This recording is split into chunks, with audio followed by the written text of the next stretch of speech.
Hey everybody, Rabia Sutton here. I am going to talk to you guys today about working with family, friends, whether this is a good idea or not, and kind of my experience and perspective. So, enjoy. So, I think there are, I think if you kind of polled the world of entrepreneurs, it would be a 50-50 split on whether to work with family or not. I absolutely work with family and friends because those are the people that I trust. What I have tried to do is be very clear about who I am, what I want to focus on, what I want to focus my time on, and what my personality kind of yields in general, and then build a team around me that has those other traits and other desires. So if I'm up here in the clouds creating, then I need people who love to deal with people. I need people who love to deal with details, and then people who are just like a little bit of detail than people, but like super calm and like processes and those kinds of things to keep the business running. And so where there has been an opening in the team that fits the characteristics of somebody who's in my family or a friend, I'm happy to give that a try. And then it's just about setting expectations around, we're going to give this a try. If it doesn't work, here's the kind of exit process so that there's no hard feelings and that everybody is able to walk away still loving each other, respecting each other, liking each other. And I think when you don't have those expectations and you haven't talked about what happens if this doesn't work, then things are inevitably going to come up. And if you don't if you haven't had that discussion ahead of time, then it's probably gonna not end well, and you may have some tension there for a while. So, right now I have my sister who I just brought on a couple months ago, who has basically is a lifesaver and has changed the trajectory of the company, and she's doing 1,000 times better than all the previous people combined. So it's just, working out. From her perspective, it's a push and pull thing because she is very detailed and I don't want to be in the details. And her need is to bring me down into the details because she wants to understand every layer of it. And my need is to stay up here. So we're both doing this. I'm pulling her up. She's trying to pull me down. And that can get frustrating. And so, but we have conversations around it. The other thing is that, we have a business coach here full time in the company that is able to, kind of help us develop our professional development plan, but also talk about personal things. And so when there is angst, I can pull on that person. My sister can pull on that person. And so that's just an example of, something you could do that with somebody that you just have a neutral party that you insert as part of this when you hire anybody, but especially when you hire friends and family, so that if they don't feel comfortable talking to you, they can talk to that neutral party, and things don't have to get massively kind of blown out of proportion. And obviously, you're not going to hire people who, if your thought process is I'm the boss, and at the end of the day, I'm the boss, I'm the one who's responsible for everything and making the decisions, then everybody's got to respect that. And if they can't, then they got to go.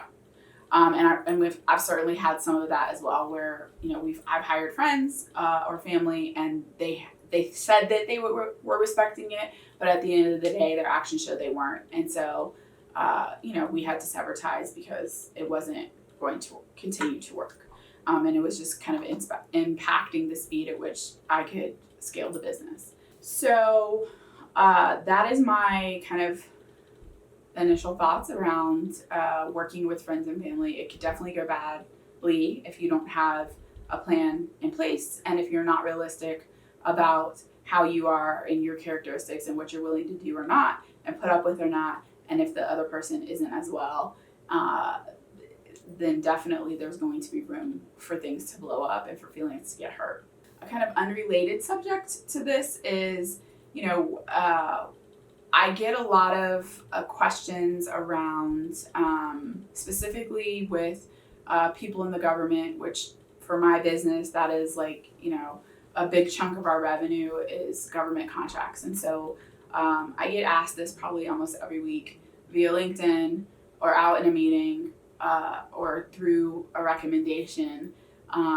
Folks who are in the government now but want to start a business, they have an entrepreneurial mind, some desires, mindset, what have you, and they're either young in their careers or they're getting ready to get out and they're trying to figure out what to do. So they want to pick my brain around how I did it and what they should kind of focus on. And so one of the things that I tell a lot of the people who are still in, whether they're getting out in a year or out in 10 years, is a lot of times, like if they're offering something that has nothing to do with their function, they can go to their ethics office at their agency and get cleared to start a business. So if I'm performing IT functions at an agency, but I want to do business coaching or training, I can start a business and get my ethics office and my agency to sign off on me having that business, as long as I'm not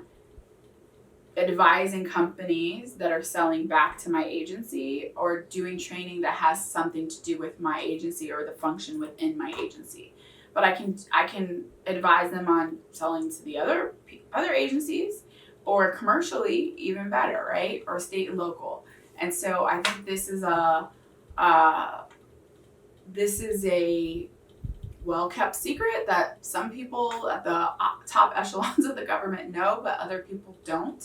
And so I've advised like probably 5 people over the last 2 years who have successfully been able to start businesses on the side and gotten their ethics office to approve it. And so there's no BS, and they are maintaining the line because they take their job seriously, not to do anything that has to do with their current agency, but they're still able to make some side income and improve the impact of their customer base. And so and then they have a structure there. They can tinker around with it and figure out whether this is something they want to do full time, whether they want to leave the government and continue to kind of build that business, or whether it's not for them at all. But again, it's options, right? It's options in entrepreneurship. And this is another just form of entrepreneurship where you're starting slowly, like you would be doing at a commercial company where you start something on the side. Well, government people can do the same thing if you do it the right way. And I would say, for people who are also in the commercial space, I did this. I got it cleared by my HR office. And when I had a company and I had started it on the side while I was still working, I would, if I took another job, I would get it written into my offer letter so that there was never any BS. And it did come back one time to be useful, where I had a supervisor who was not the nicest person, and he tried to use it against me. And I was like, nope, I got my paperwork right here. They signed off on it. Everybody knew that I had this company. And it wasn't like it was a competitive thing. He was just being a dick and trying to make my life miserable. But because I had thought ahead and it was all out in the open, there was nothing anybody could say. So I hope this was helpful. I hope you guys will subscribe to my YouTube channel and definitely comment and let me know what your questions are. And let's keep the conversation going. Thank you, Via Sutton. Bye-bye.